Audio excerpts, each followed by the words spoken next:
오늘의 말씀은 시편 77편입니다. 밤새 기도해도 영혼에 평안함이 없다. 당신이 나로 잠 못 들게 하고 기도하는데도 여전히 근심이 있게 한다. 근심이 있다. 그래서 예전에 있었던 좋은 일들에 대해서 지금은 끝났지만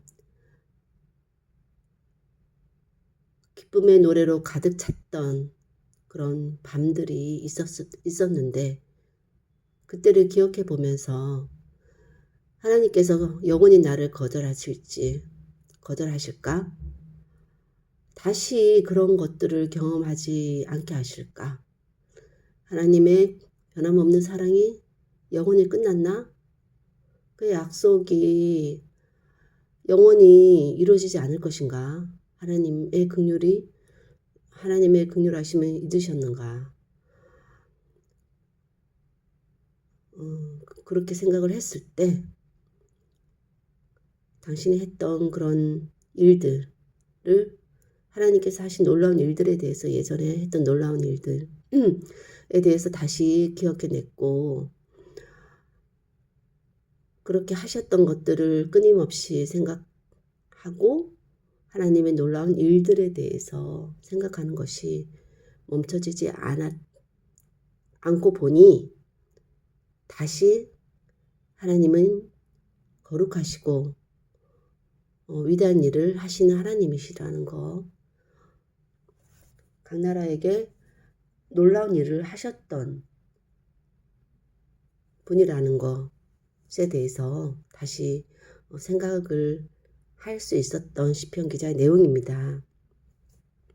이렇게 밤새 기도해도 평안이 없을 때 생각을 해보니 하나님이 영원히 이런 상태로 두시지는 않을 것이다.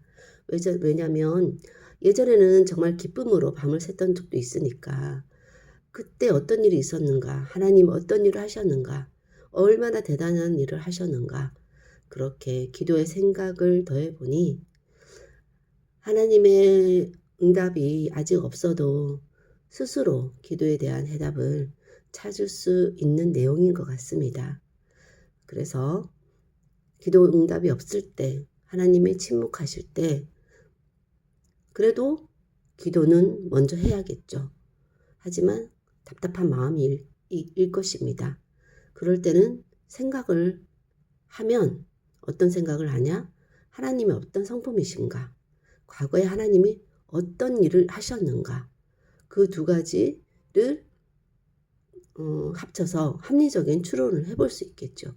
그런 하나님의 성품일 때 그렇게 그런 일을 하신 하나님이시라면 지금은 그렇게 하지 않으시는 이유가 있을 것이고 앞으로 또 그런 일을 하실 것이다 라는 것에 대한 결론을 생각으로 할 수 있을 것 같습니다. 그렇게 된다면 스스로 문제 해결하고 스스로 기도 응답을 하게 되는 것이 아닌가.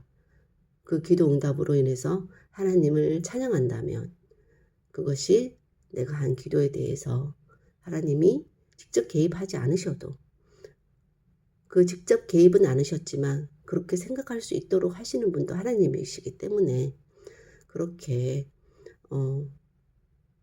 하나님의 그런 어떤 생각을 통한 응답을 통해서 결론적으로 하나님을 찬양할 수 있다면 그것이 크고 작은 문제들에 대해서 어떤 면에서 쉽게 해결할 수 있는 그런 지혜를 얻는 과정이 아닌가 하는 생각이 듭니다.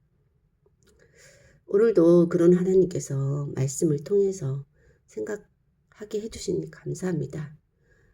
말씀을 한 절 한 절 볼 때마다 그 글자 그대로의 말씀뿐만 아니라 그 행간의 의미까지도 이제는 조금은 생각할 수 있게 해주셔서 예전 같으면 정말 너무나도 큰 문제여서 그것이 매일매일 기도해야 하는 그런 문제들이었다면 이제는 기도 제목으로도 삼지 않는 그런 문제가 않을 만큼 또 제 스스로 그것에 대한 하나님의 뜻을 이해할 수 있도록 은혜 주시니 감사하고, 그렇게 계속해서 말씀을 통해서 지혜를 얻고, 그런 세상적인 지혜뿐만, 세상을 살아갈 때의 지혜뿐만 아니라 하나님께 대한 지혜를, 하나님의 어떤 하신 일에 대해서까지도 생각해 볼 수 있는 지혜를 얻게 되니 그것이 저에게 가장 큰 유익이다. 제가 살아갈 때 정말 평안함으로 살아갈 수 있다는 생각이 듭니다. 이렇게 작은 지혜로도 참 만족된 인생을 살아간다면, 또한 앞으로 남은 생애 가운데 계속해서 하나님 말씀해 주시고, 또 알아가는 지혜, 깨닫는 지혜 주셔서 정말 그 소중한 깨달음 하나하나 쌓여서 제 삶이 더욱 주님 안에서 윤택한 그런 풍요로운, 그런 말씀으로 풍요한 삶을 살아갈 수 있도록 도와주시기를 원하고, 오늘도 하나님이 등장하진 않았지만 하나님의 그런 은혜를 입을 수 있는 시간 주셔서 감사드리며 모든 말씀 예수님 이름으로 기도하였습니다. 아멘.